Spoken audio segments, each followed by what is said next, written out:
Salut à tous, c'est Knarf au Super Boost 2023 chez Soundforce avec Nicolas. Bonjour. Oui, c'est lui, il est à la foire à la saucisse de Berlin. Oui, ça va. Qu'est-ce que t'as de beau? Merci d'être là. Oui, bah merci à toi. Qu'est-ce que t'as de beau à nous présenter aujourd'hui? Alors, pour ce qui est des synthés modulaires, commençons par les synthés modulaires. J'ai deux nouveaux modules de Chorus.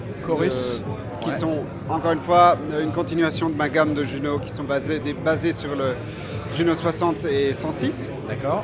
Donc les deux modules ici. Il y a une petite version, comme j'ai aussi une petite version de mon DCO et une petite version de mon filtre, qui propose simplement les deux modes 1 et 2, ainsi que, oui mesdames et messieurs, 1 plus 2.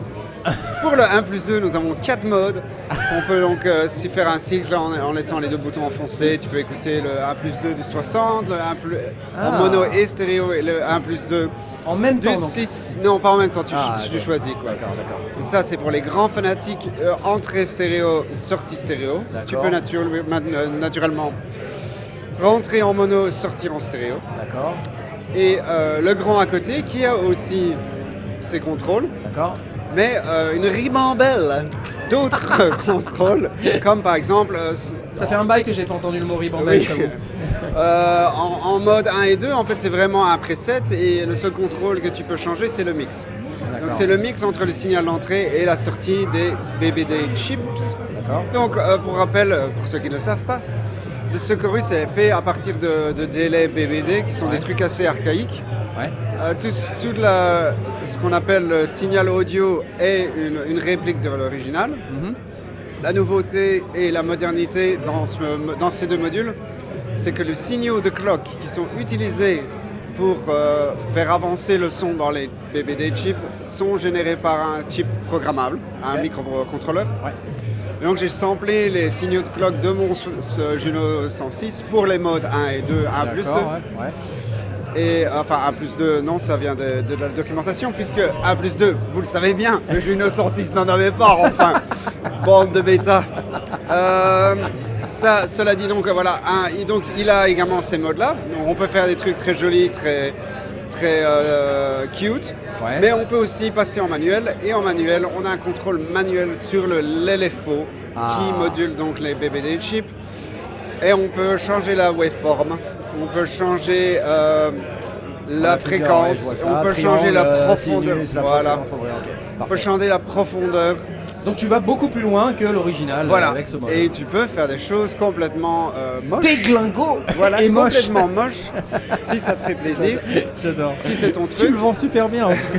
Oui, non, mais c'est parce que tu n'as pas que le beau chorus, tu peux aussi le faire faire des choses assez bizarres et qu'on va démontrer dans quelques instants. Soyons fous. Parce que les BBD, quand on les modules avec des signaux haute fréquence, il y a aussi des trucs très bizarres qui se passent qui ne sont pas du tout...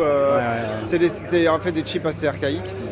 Il y a aussi un autre mode qui est le mode externe dans lequel on peut utiliser l'entrée external in pour, à ce moment-là, le rate and def ne sont pas actifs.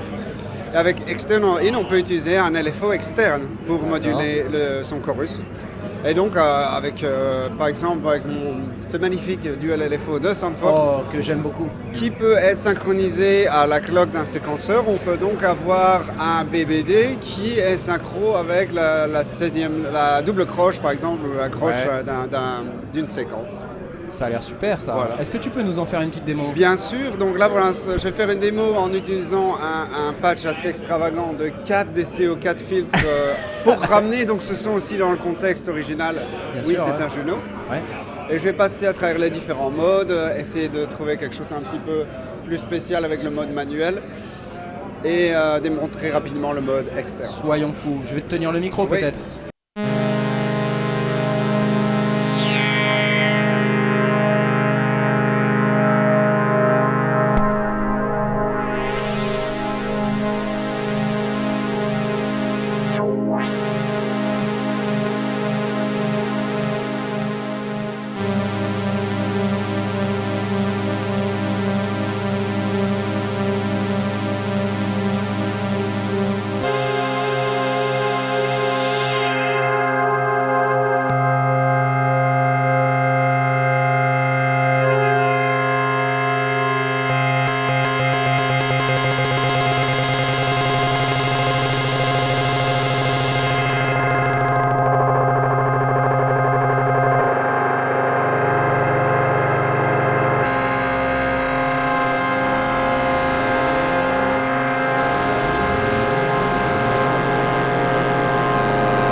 Incroyable, incroyable. Avec le mode externe, ça donne la possibilité, par exemple, comme je l'ai fait dans le dernier exemple, d'utiliser un sample and hold random, mais par exemple quand même synchronisé à quelque chose d'autre pour faire changer le chorus. Je n'ai même pas encore démontré, mais ça je vous l'épargnerai, d'utiliser l'entrée mix. On peut faire une modulation très haute fréquence, parce que ça c'est un VCA qui est 100% analogique. On peut aller dans le domaine audio pour faire des trucs encore plus dingues. Donc tu peux par exemple à une vitesse, à ce audio rate, switcher entre le signal dry et le signal BBD complètement pour élargir encore plus ou faire des choses qui sont donc plus dans la norme. Ah oui, le beau chorus Juno, oui c'est possible, mais des choses... mais en allant beaucoup plus loin. Voilà. Ça peut être, on peut considérer par exemple comme un chorus circuit band chorus. D'accord. Écoute, c'est super intéressant. Alors, combien écoute ton chorus, enfin tes deux chorus? Le petit sera à 200 €. 200. Avec TVA et 300 pour le gros. 200 et 300. Ok. Et tu m'avais dit que tu avais aussi un autre truc. Exactement. Tu voulais qu'on discute de ça. Oui. C'était ton contrôleur SFC 60, c'est bien ça? La nouveauté, en fait, le dernier c'est le SFC 8. Voilà, c'est le SFC 8. Il est sorti au mois de décembre. Ouais. Mais la grosse nouveauté pour ce salon, c'est une intégration avec les plugins Arturia plus avancés. Et je veux donner un gros big up à Marie et Edouard d'Arturia. Edouard m'a mis en contact avec Marie, qui est programmeuse chez Arturia, et qui a pris le temps de m'expliquer comment configurer un fichier XML qui est similaire à ce que Arturia fait pour leur contrôleur à eux, afin de recevoir un dump 6x de l'interface du plugin à chaque fois que le preset est changé ou que l'instance du plugin est changée. D'accord. Et donc j'ai aussi implémenté dans mon firmware la possibilité, par exemple, je vais vous faire la démonstration, je vais changer les presets à partir du contrôleur. On va voir le plugin changer, son état. Et ce qu'on voit aussi, c'est le contrôleur qui maintenant peut aussi se mettre à jour en fonction des messages reçus du plugin. C'est bidirectionnel. Voilà, maintenant c'est bidirectionnel. Ce n'est pas de la magie, c'est parce que y a des gens intelligents chez Arturia qui ont planifié ça, parce qu'eux ont des contrôleurs MIDI et qu'ils en sortent des nouveaux régulièrement. Donc ils avaient besoin d'un système sans devoir à chaque fois changer le code dedans. Et j'ai été un heureux élu de pouvoir aussi avoir une explication et d'accéder à cette technologie-là. Parfait. Aussi, évidemment, l'avantage maintenant, c'est que le désavantage, c'est que ici le filtre, l'oscillateur 1 dans le mixeur est complètement ouvert, le contrôleur ne l'est pas.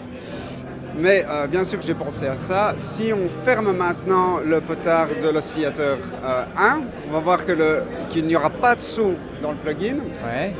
Et qu'il y a en fait une sorte d'élasticité. Le range du contrôleur est adapté à la position. Tu fais un truc proportionnel par rapport à la position exacte physique du contrôleur. Exactement, tu as tout compris. Maintenant, quand je tourne, c'est complètement smooth. Et même s'il y a une différence entre les deux positions, évidemment, plus on bouge et plus ça se rapproche. Et quand on arrive à une extrémité, alors là on retrouve une situation... On retrouve le range complet du bouton, d'accord. Il y a aussi un système de pick-up où les deux LED 4 et 5 vont dire à l'utilisateur il faut monter ou il faut descendre. En changeant, en shift, cliquant celle-là, on peut aller sur on. Donc là c'est simple, par exemple la fréquence de l'oscillateur A elle est trop haute et la LED 4 va s'allumer pour nous dire de descendre. Et ça va se clignoter jusqu'à ce qu'on arrive au bon endroit. Et là ça commence à tourner, d'accord. Il y a aussi la possibilité de simplement de faire sauter les valeurs si on veut. Voilà. Magnifique. Rappelle-nous combien coûtent les deux contrôleurs là, le SFC5 et le SFC8. Commençons par les moins chers. Oui. Celui-là est 339. Ces deux-là sont tous les deux 349. Et celui-là est 499. 499, donc 99 pour les francophones. Oui, pardon, excusez-moi. Qui ne parlent pas belge, néerlandais. Belgique. Ici, il y a aussi un port, il y a deux ports MIDI, 5 pins, entrée et sortie. Donc si vous avez un clavier ou un séquenceur, il peut être connecté ici. D'accord. Et c'est mergé vers la sortie MIDI ou le port USB MIDI. D'accord. Donc c'est pratique pour avoir des entrées et sorties MIDI en plus. En plus, voilà. Parfait. Eh ben Nicolas, merci beaucoup, c'est super. Je te souhaite un très très bon Super Boost. Merci. Et merci pour le Avec café. plaisir. Voilà, hein. Merci de passer C'est chaque quand année. même c'est quand même un plaisir d'arriver sur un stand et de se faire offrir un café et une petite gaufrette qui sont extrêmement bonnes. Les gaufrettes sont là-bas. Voilà, c'est ces gaufrettes là. Si vous cherchez des gaufrettes qui déchirent, Stroopwafels. voilà, les Stroopwafels. Merci Nicolas. Merci. Allez, À salut, plus. bon Super Boost, ciao.